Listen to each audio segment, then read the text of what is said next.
Welcome to Season 2 of the Psych Sessions Network podcast Teaching Matters, co-hosted by Rob McIntarfer of Lincoln Public Schools and Eric Landrum of Boise State University.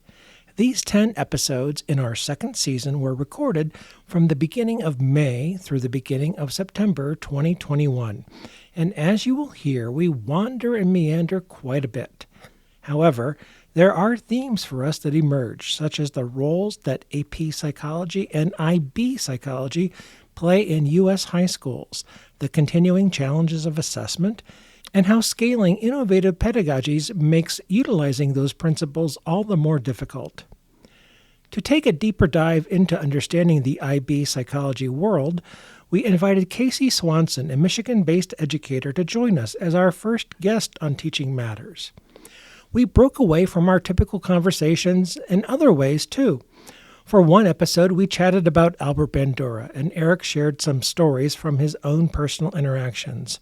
One episode in Season 2 had to be marked explicit. And if I repeated that word here in the introduction, then I would end up having to mark all of these episodes explicit. We end Season 2 stumbling on what perhaps could become a subtitle for our Teaching Matters series here. See what you think. Teaching Matters. Oh, Rob. But Eric? I am not going to give you any more context than that, my friends. You'll just have to listen. Please enjoy listening to Season 2 of Teaching Matters. Oh, Rob. But Eric.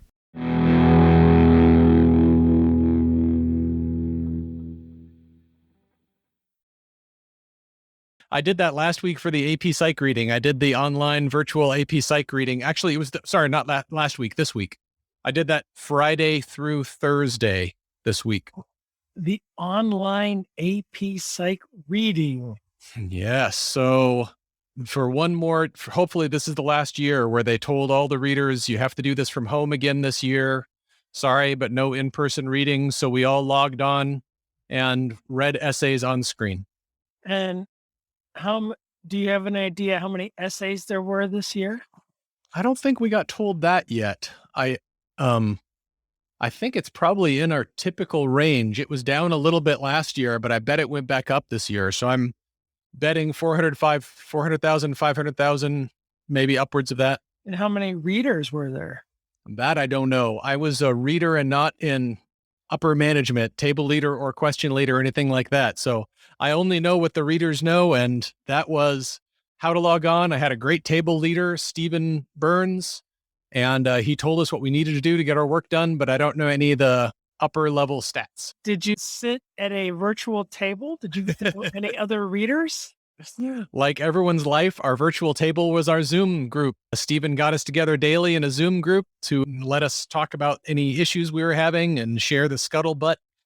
That was our version of a table. And did the readers never got together in a 450-person Zoom meeting? Nope. Rick, your friend and mine, Rick Seafelt, sent out videos. So we got to see some rah-rah videos. And we got College Board made a rah-rah video, but that's the only level of togetherness we could all do. Wow. Yep. How unsatisfying was that experience? And just imagine all our very social and interpersonally skilled friends who are in charge of this thing. So Rick Seafeld is current, Elliot Hammer is upcoming. And you know them. They want to be around human beings. So this was probably more painful for them than for anybody else. Kristen Whitlock is the question leader typically. Yep. Yeah. My gosh. But it got done. It got done last night. I logged on again and got the magic sign that says you have no essays waiting for you. And that means the whole thing's done. Hopefully the online skits were awesome. It was a pared down experience, pretty much the work and none of the rest of the stuff that we're used to from the AP reading. Yeah. Was the composite pretty good? They are so careful about saying everywhere, do not copy anything from these essays and put it anywhere else. Even if you think it's super funny, even if you're going to tell just someone very close to you online, don't. but I need to find those composites. I used to have copies of them, but then our district office burned down and that's where I had all that stuff. So I'm going to have to ask some old timers to see if they still have some of those composite essays. Do you remember Band-Aids? Yeah, that was fantastic. Yeah, we were a couple of old timers talking about stuff that maybe 4 people are interested in. Welcome to our podcast. Yeah, well, welcome to the 1%er podcast. It's not 1% as an upper echelon, it's 1% as an interest level. Yeah, the AP reading. Wow. Yeah. Well, think about the amount of carbon footprint savings that they have in not bringing 500 people to a hotel and putting them in a hangar and air conditioning that hotel and the air travel and the food and all that and the savings that the company has. Of Yep. course, the quality of experience is dramatically poorer for the readers. Right. And so that probably depends on what we value and want to spend money on. I mean, that the last 2 years prove that it can get done remotely. Whether it should get done that way depends on what you value, I suppose. Money savings or reader experience. And then I suppose, so I hope the statisticians are looking at reliability online reading versus in-person reading.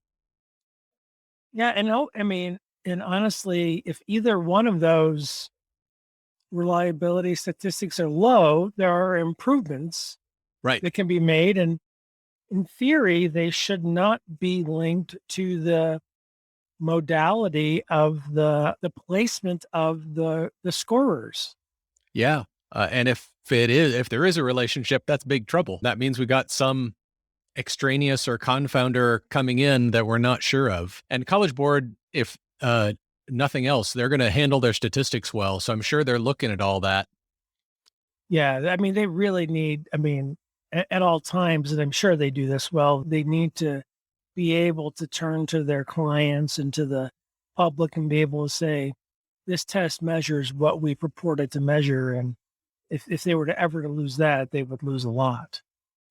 I agreed. Reflecting on all of it this morning on my way to work, the training that we received online is so drastically pared down versus the training that we did in person. It felt skimpy to me. But if we prove that's the amount of training that is needed to get the job done, maybe we were artificially inflating the amount of training that we did at the in-person reading. Well, how many true acorns do you think were there this year? And for the listeners, acorns at the AP reading are folks who are participating for their very first time as scorers. I would have no idea. We'll have to ask the friends we mentioned earlier. And once the statistics start coming out from the reading, once all the scoring is completed, I would guess that there's a lot, because one of the things, this is actually an equity and access issue. There are a bunch of great psychology teachers at high school and college who can't leave their families for a week and a half to go to a physical scoring site, even if they'd wanted to. Scoring online probably gave them access to this experience that they wouldn't have had access to before. That's a really great point to make, Rob. And the reason I asked about acorns is because if you're a returning scorer, maybe you just need a brief refresher about some key things and maybe some nuances about the online system compared to face. But if you're brand new to the AP system and College Board, you might need a little bit more background or just a little bit more instruction about the importance of reliability and validity and what it means to their system. Yes, and relates to earlier conversations we've had about what you can communicate easily through a sort of canned asynchronous instruction online versus what you can't. Because this instruction was asynchronous and online. We watched videos and read slides about the scoring process, and then we did training on, I think it was 10 sample essays with the rubric that we just learned.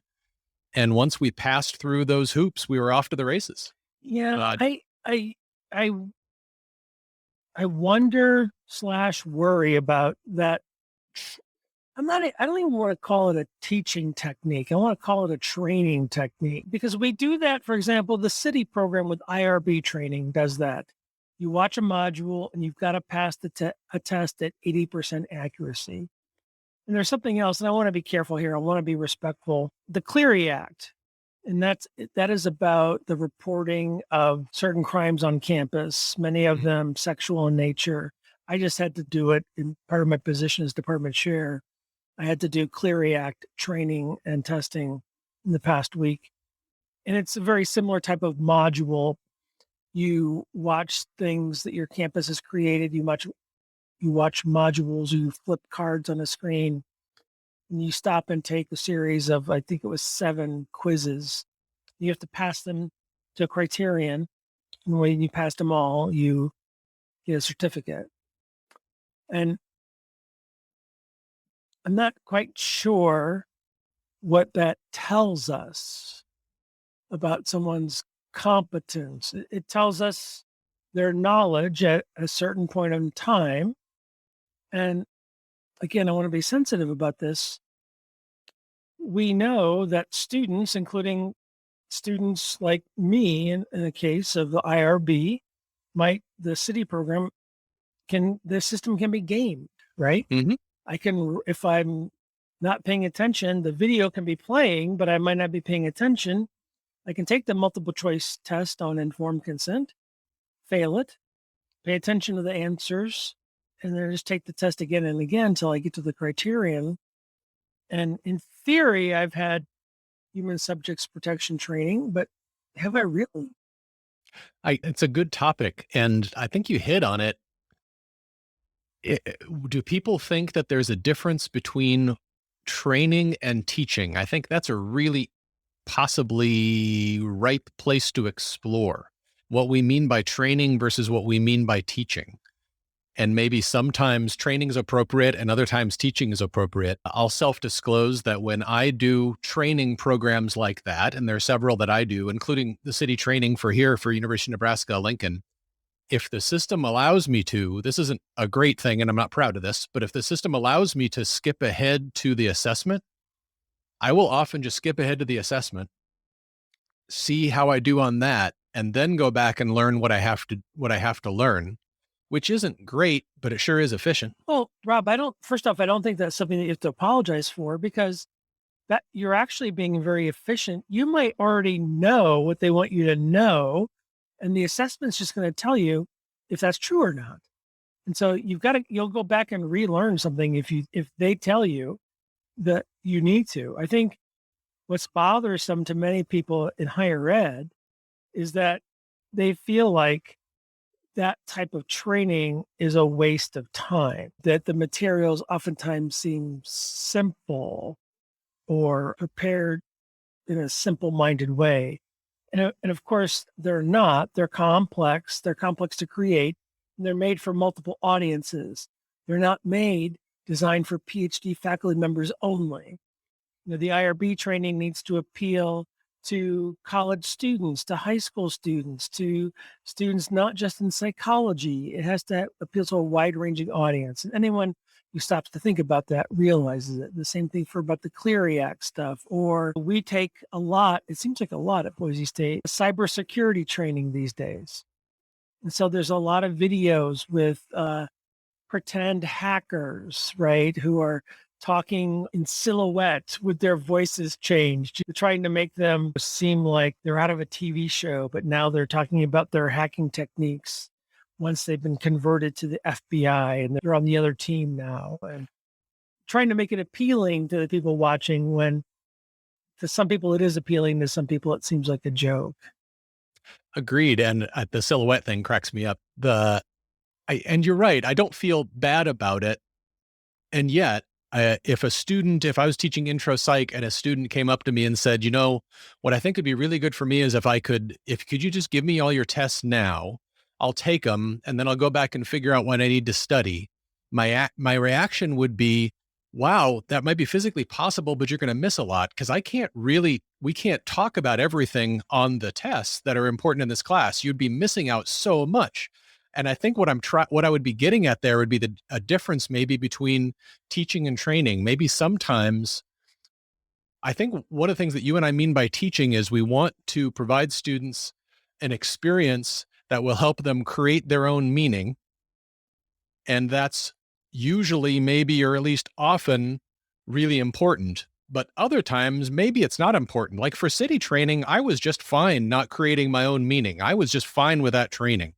But there's another online training that we do in my K-12 district, which is really serious and really important. And it's suicide prevention training. Super serious topic, incredibly important for us to do it. And that seems like it should be more of a teaching thing to me than a training. The training that I do, I need to make meaning out of that in order to actually have that be useful to me in my life and job. So I think there's a difference between when we need to be trained and when we need to teach and be taught. Yeah. And I'm not sure I get that word yet. Yeah, you're right. Let's circle back to general psych there for a moment, because I think you really came on to something there. I think that some of the differences might lie in what instructors want for their students and what students want from themselves. Because I think oftentimes a student might say, give me your cumulative final exam now and let me take it. Maybe I don't need this class from you. And that's what a CLEP test is, right? Yeah. So you take a CLEP test, and if you get a certain test score, you get credit. You don't get placed, you get credit. And essentially, the AP exam, without the course, at Boise State, if you get a 3 in the AP Psych exam, we give you credit for general psych. Now, of course, you take the AP course and then you take the AP exam. But if there were a way to take the AP Psych exam without the course, that's essentially the CLEP for psychology. Well, as instructors, you and I want them to have the course because we want them to connect meaning to the science of psychology. But for some students, they're not interested in the meaning. They just want to get the credits fast. And maybe their meaning is over in sociology or anthropology or engineering. And for them, intro to psychology is just 3 credits of social sciences and part of their core, their gen eds. And it's interesting to think that maybe we should just charge a fee and let them CLEP out, or take a MOOC and transfer it back and give them the credit and let them move along. Yeah. And added on to that is, if that's what the students want, should we actually give it to them? Maybe students often don't really know what this sounds very paternalistic, and it is, I guess, or patronizing. Maybe they don't know what's best for them. Maybe part of the education experience is also saying, hey, you know what?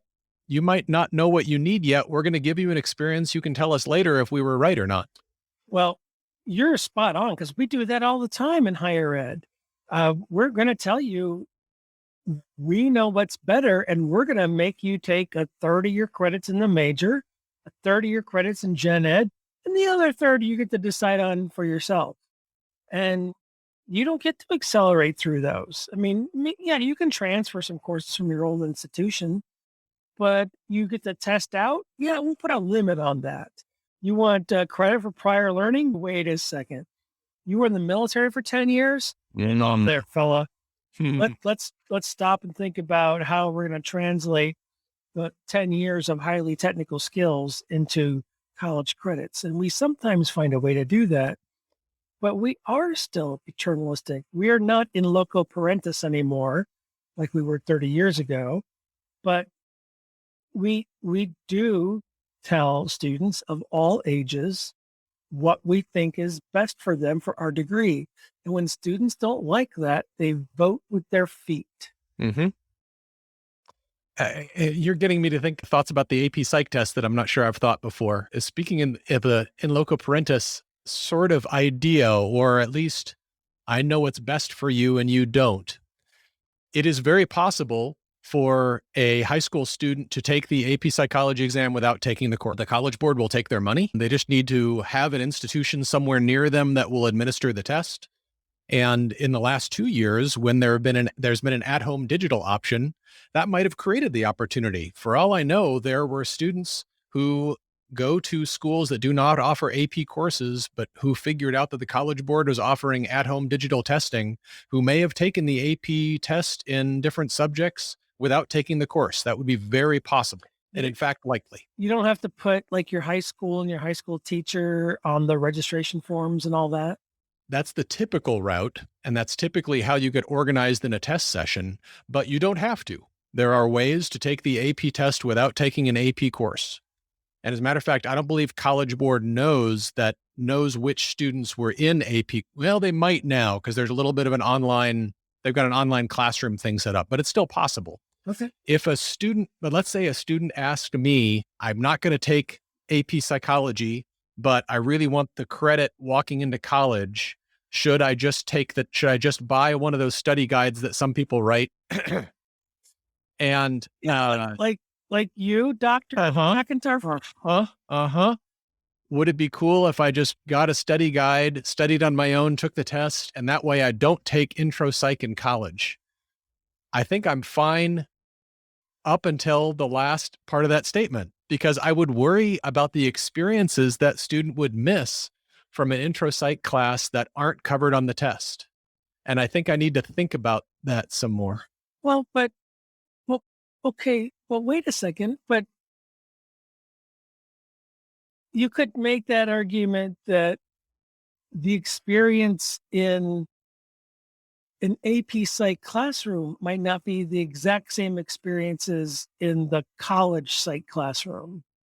You bet. And I think I'm probably being inconsistent, but I think that doesn't make me as uncomfortable and squirmy, because at least there's a chance that in the AP Psych high school classroom, they're having some of those rich meaning making experiences. Of course they are. And similarly, in an intro psych class in college, no guarantee, because quality varies all the way across and student experience varies. But just saying, it'd be even worse. What if that's the student's only experience with psychology? So they test out basically, and they don't get any of those real teaching and learning experiences making meaning with intro psych principles. That just seems like a shame. Now, it's not I don't get to make that decision for people necessarily about what's a shame and what's not, but that's my person. But what if it's that experience or none at all? Yeah.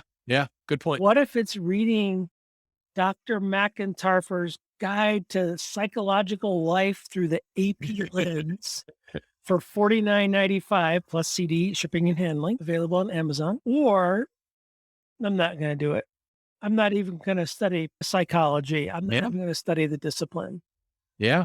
Something's probably better than nothing. That's true. And so I think this goes back to, I don't think it's inherently evil for the student to want the credits alone without the lush experience that you and I want them to have, because they may not share our goals. Yep, I agree. And they definitely should be in charge of their intellectual life. So, and I wouldn't cast it as evil. So I guess I'll just say, and I'd love to hear what you would say about this. If they're asking my advice, are you missing anything? If you're just able to test out of this class and save time, save money, what's your advice for me, Dr. Landrum? I said what my advice would be, but what would your advice be, Dr. Landrum? Well, that's an interesting question. It depends on what your goals are. Do you want to get through college as cheaply and quickly as possible? Because maybe there are some financial constraints in your family or for you. Do you want to savor undergraduate experiences and you want to take it slow and you want to join clubs and be engaged on campus? It depends on what your goals are, what your timeline is, what your financial situation is, financial aid. It really depends on goals. I mean, I could see myself making the argument with a straight face. Test out of everything possible and take this shortcut. And then what trips your trigger, circle back and take a deeper dive. So maybe take this shortcut and take the AP test without taking the course in everything you can and see what you can pass and see what you can get credit for. or the CLEP version or whatever's the cheaper one, quite frankly. And then based on your own personal knowledge of the world and get 15, 18, 21, 24 credits going into college without taking extra classes, so to speak, in high school for it. And then, but then follow your passions. So maybe in taking that test for psychology or sociology or anthropology or criminal justice or English or world lit or whatever, you go, oh my gosh, in thinking about this, I really am passionate about archaeology. I'm going to double back and take anthropology 101, anthropology 102, and so forth. That's really, I think that's interesting advice and worth thinking about. Part of, and I'm sort of jumping over into fantasy land here in a second. That makes me wonder how our advice would be different if economics got taken out of it. So if we were going to remove the cost implications, what would our advice just be to learners in more of a pure teaching and learning environment? Would we still say, boy, go through as fast as you possibly can and then double back? Or if cost isn't a factor, would we revert back to liberal arts sure does make sense? Why don't you take your time, go slow? You know what I mean? Yeah. Well, okay, if you want to live in a rich fantasy land, a couple moments, which, And I do. and this is something that I've written about before. Ah, Forget about 120 credits. You settle, an institution settles on a set number of skills. hmm And maybe it's 4, 5, 6, maybe it's 8 skills or competencies. And a person doesn't graduate until they have accomplished those, let's call it 8 core skills. And so it's not about credits. It's not about seat time. It's about demonstrable skills. And you might graduate in 2.5 years. You might graduate in a year and a half. It may take you 6 years and you might never graduate. yeah. It's not, it's an apprenticeship model of there are these 8 skills that we believe every graduate from our institution should have within a major. And we have an assessment technique that we believe is reliable and valid. And you can take this assessment every X number of weeks or months. And as soon as you can assess at proficiency or competence or whatever on all 8 measures, you're good to go. I think that's worth thinking about. It reminds me of, we talked about Alverno College before, and learning more about Alverno, I think, would help me think about that possibility. There's a friend, Andrew Watts, sent me a link to it's a program that apparently some high schools are either adopting or thinking about, and it's called the Mastery Transcript. And they start from a similar place, but talking about the high school transcript, and they turn it on its head and they organize different skills under different categories. And then when you walk away from that high school, you're walking away with a transcript of proficiencies across different skills, which is the same idea. Right. And those transcripts, whether at Alverno at the college level or at the high school level, are really informative to future employers or graduate schools or colleges for the high school students. And they tell a story beyond 3.24 or Right. 3.89 or the overinflated 4.0 for honors and AP grade points, where you've got 42 people who are tied at valedictorian of a high school of 1,000 people. And I doubt many people listening to this would argue with that as a goal. It sounds fantastic. What makes me tired is thinking about getting from where we are now to getting to that point. It feels like moving heaven and earth to make that transition. And I shouldn't be afraid of that work. It makes me tired to think about it. Well, it's so hard to do to assess skills on a reliable and valid manner, especially at scale. I mean, there's all kinds of people who have done it in small demonstration projects, in research projects around the country, in many disciplines. Our colleagues in the business school are really good at this. They've done it over time. They'll do assessment centers, and they're really bright about this because our colleagues in business schools will bring in business people from the community, and they'll train them on rubrics. They'll do an assessment center, and they'll bring in business majors who are like sophomores and seniors, and they'll bring them into this assessment center in groups at a time, and they'll make them work together in teams, and they'll do certain tasks, and they'll do it as sophomores, and they'll do it again as seniors. They'll look for growth, and they will have sometimes criterion by which they have to perform at a certain level or else they don't graduate. Now, a lot of schools do that, but there are a couple in the nation, but they're always in business schools. And in some ways, they're way ahead in terms of assessment than, for example, undergraduate psychology programs. That's really interesting. Might be worth looking at. That's a topic for a future conversation for us, I bet. And we could even do something like look at the current work that's going on in intro psych class and figuring out what skills are tied to intro psych. Then you and I, we could really engage in fantasy. We could even make our dream report card for introductory psychology that incorporates skills / knowledge. What would the categories be? What would it look like? And maybe even more interesting, what would the outcome assessments be? Be careful what you wish for, my friend. The only caveat, or maybe it's the only wish that I want for that, is that it has to be scalable. Yeah. So many of our friends and colleagues around the nation are teaching intro psych with 200, 300, 500, 700. Yeah. And so I adore my colleagues at places like Highline and Cascadia who have the luxury of 25. They have assessment options that are beyond reproach. Anything you can do with 300 for assessment, you can probably do with 30. Good point. So maybe we'd start with the context of an institution that we would know well that has some pretty big intro classes. Yeah, a UNL, for example, or a Boise State. And while we're dreaming, it's got to be an assessment that fits 300 that could be done online or face-to-face, or that is platform agnostic. It has to be able to be done on Blackboard or Canvas or Moodle or Sakai or whatever I'm leaving out, or maybe even old school paper and pencil for those schools that are digitally impaired. That's not good. Sure. Or maybe power failure or whatever. Who knows? Internet unstable. Yeah.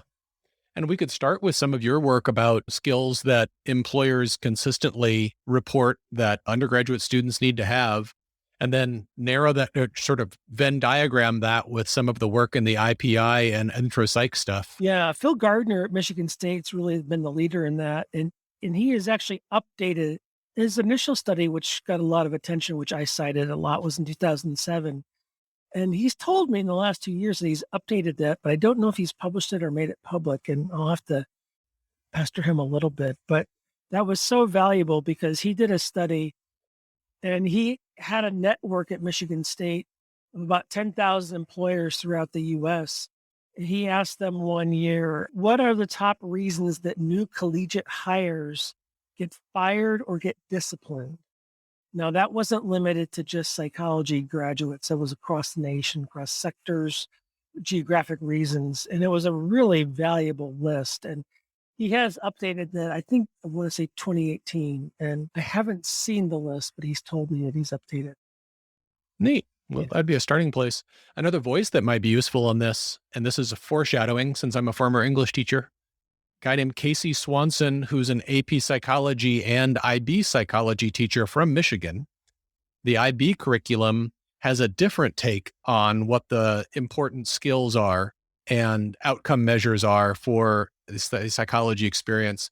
And that is definitely done at scale. It's not near the scale of AP psychology, but it's done at scale. So his voice might be interesting in this if we want to rope him in. Absolutely. And I honestly, Rob, I'd be interested in learning more about IB. I know enough to be dangerous, and that's about it. I really should know more given my experience. And so I would love to have him on at some time in the near future, just so I can learn more about IB psychology. Great. We'll make that happen. Yeah. Another random thought that I had might be way off in this one. We've both had experience with grad school. You've taught it. I have not. Oh, you've not taught grad school. We don't have a graduate program, and I've never been affiliated with one. Okay. All right. Well, we've both been through grad school. Yes, sir. I've taught as an adjunct. Back in the Stone Age, I was in grad school. react to this. Tell me if you think it's right on or if I'm missing something. In my experience with grad school and in friends' experience with grad school, grading gets even dumber in grad school than it is in undergrad. And what I mean by that is in my grad school experience, if you're doing a grad program and you're not getting A's, that's might be a problem. If you're not getting B's, that's really a problem. In most graduate programs, if you're getting C's and D's in your coursework, that's usually a red flag pretty early on. And in my I'll just personalize it. In my grad school experience, my advisors were way less concerned about my grades than they were about their informal assessments of my skills. And I remember getting advice from them about, okay, here's what I see you doing real well at. Here's some things that you can work on. So it's almost like I had a shadow evaluation or a shadow report card that wasn't the official transcript that I was going to get from grad school, but my advisors were giving me constant feedback. And I never had a traditional grad program. I was a part-time nights and weekends grad school, but I had good advisors and they would tell me, okay, you're doing real well with this, but you need to work on this. It was a separate system. Was the informal feedback in sync with the formal grades? It was more like, just going to assume that you can get A's in your courses. Here's the real feedback I'm going to give you because I'm your advisor. Here's what you really need to work on. Get through your coursework, get A's, but here's what you really need to work on. Without becoming too personal. So the feedback you were getting was honest. Mm-hmm. But do you think the grades were dishonest? Oh, I wouldn't say dishonest. The grades weren't seen. The grades were gratuitous? Weren't as important. Yeah, gratuitous, I think is a good word. It was just assumed that you're going to do well on grades in your program of courses. I think that was the case back in the 1900s. When I went to graduate school, I was told then at SAU Carbondale that the modal graduate school student GPA was a 4.0. And wow. From when I talked to other people, that's the sense that I got that was correct. In my graduate program at that time, 2 C's and you were out. Yeah. 2 C's and you were asked to leave. So you were expected to be a full-time student and a good full-time student. That was where you put your effort. Now, I think it could have been mentor specific, but I don't remember having a lot of conversations and having a lot of feedback about my performance. I remember a lot of guidance about my master's thesis project and my dissertation project, but about skills and skill development. And again, this is 35 years ago. I don't remember a lot of skills conversations, to be honest, but to be fair, it was a long time ago. And I might be overemphasizing or exaggerating the skills. I might be thinking mostly master's and dissertation advice. But even as I was a research assistant for a while, I remember getting feedback from the advisor. I was a research assistant for my advisor. Things like, I can see that you research skills, you're finding the studies that I need you to find. That's going really well. You need to work on your methodological sophistication. So, because when you're describing these studies to me, it's basically taken too long. you need to get better at your knowledge in this area so that we can have better conversations. Wow. So first off, I think that's really insightful of your graduate professor and really honest feedback that although it probably stung a little bit at the time, yeah, it's not a fatal flaw. No, it's not a reason to get kicked out of graduate school. And looking back on it, I don't know how you feel. You get to feel however you want, but hopefully looking back on it, you go, that was really cool. That person shared that with me because that was honest. Absolutely. And what I'm saying, and we're probably taking too long to say it, but since the report card or the grades in graduate school basically turn into pass fail. Right. Like you said, you better be getting A's. Yeah. It is, and you said gratuitous before, I would almost say meaningless. They might as well just say, here's your courses. We expect you to do excellent in them. We're going to focus on this other kind of feedback and just be honest about it. Odds are, Dr. McIntyre, for your graduate school GPA was a 4.00. Couldn't even tell you. That's how non-meaningful it was. But you did receive meaningful feedback in non-grade form through verbal conversations with mentors and advisors and teachers who meant something to you, who you respected enough to listen to. And that experience that I bet a lot of us share who have gone through the graduate school experience. In some ways, we've had the experience of the grades not being the important thing, the other kinds of evaluation being the important thing. And maybe we can use that experience to figure out what kinds of evaluation experiences we actually want to provide for students. Yeah, and I think you're onto something there, because and maybe it always comes around to this, at least for me. The greatest gift I have to give is time. So it's when I get to spend time with my research assistants and we sit and we talk about designing a study, or how are we going to analyze the data, or would you like to go to the Rocky Mountain Psychological Association? And here's what a poster session is like. And we have time to talk about, okay, well, I'm glad you took a shot at this data analysis. It's not going to be a t-test. Here's the reason why. It really needs to be a chi-square. These variables are like this, even though SPSS let you do it that way. That's not the appropriate. I mean, so it's, that person's probably still going to earn an A from me as Psych 488 credit, but it's the conversations and that feedback and sitting across from one another, or on Zoom, I suppose, but that face-to-face interaction and the sharing of time, at least I feel like, is the most valuable gift I have to give. Maybe that loops us all the way back to the beginning of our conversation about one of the differences between teaching and training. Maybe there's something about teaching that is that time intensive, relational, it's probably what Dewey would call it, meaning making experiences that do take time and maybe don't scale in the same way as something like training can. Yeah, I would imagine that you're right. I mean, in a class of 300 in intro psych, I'm not going to learn all their names. And then we have colleagues that do, and I'm always amazed by that. But, and the training is scalable. The city program provides IRB training to hundreds of thousands of people in the US annually, if not more. Clery Act training, probably millions of people across the US in a year. Definitely scalable.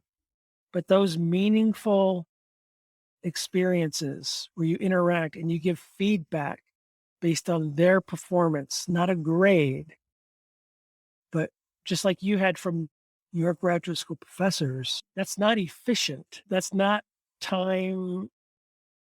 It's not time efficient.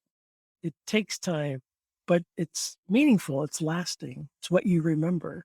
It's what's made a difference in your education.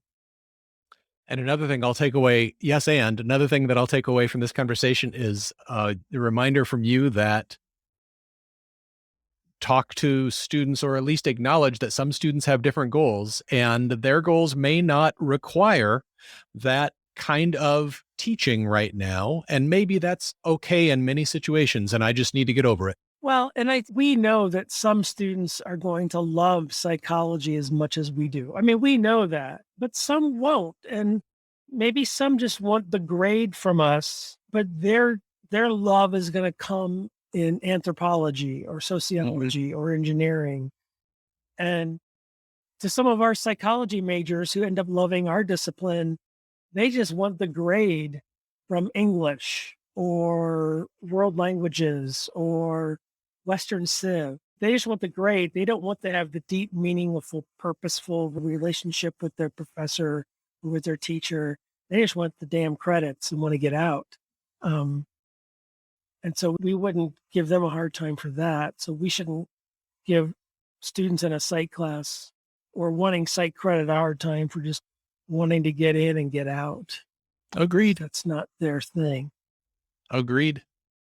But I think we can still create resources for the general public that tells the story of psychology and psychological science. And not all of us can be writing study guides for the AP Psych exam, but we can be thinking about other things for the general public. And we can create opportunities for people to take, even if they're not convinced yet that they want those experiences. Make sure the opportunities are there, because sometimes people surprise themselves. Absolutely. Because I'll bet your book, if you're not in AP psychology, is probably a decent way to learn about psychology. It's okay, I think. But yeah. Is that co-authored with anybody or just you? Yeah, Allison Wesley. Shout out to Allison Wesley, great AP psychology teacher out in Long Island. And who's it published with? Barron's. All right. So when this episode goes live, be sure to go and find a link, and it will be in the show notes. I did not intend for this to turn out for an ad for an AP guide, but sure. I know you didn't. I know you well enough it would never be, but why not? There we go. Why not? Rob, anything else on your mind before we close this out? No, this was a great conversation. I love how and peek behind the curtain, people who are listening to this, Eric and I sent an email to each other about an hour ago, and the emails pretty much went, did you think ahead about a topic? No. Did you think ahead about a topic? No. We'll come up with something. And I think within 30 seconds, we hit on our hour-long discussion. Yeah, we did. And I thought we were going to go another direction. And one of these days, I want to have one or maybe a sequence of conversations with you about DEI, about diversity, equity, and inclusion. I want to go back to that. I've been thinking about that in the context of the podcasting world. But obviously, it's a bigger topic, a bigger, much more important issue than just podcasting. That'd be great. But maybe we'll do our next one on that, depending on when Casey joins us. I'm hoping that we have many more episodes, that we can have many more conversations. So it's not urgent, but it's been on my mind lately. So sounds good. Agreed. All right. Thank you, my friend. Thanks, Eric. This is great.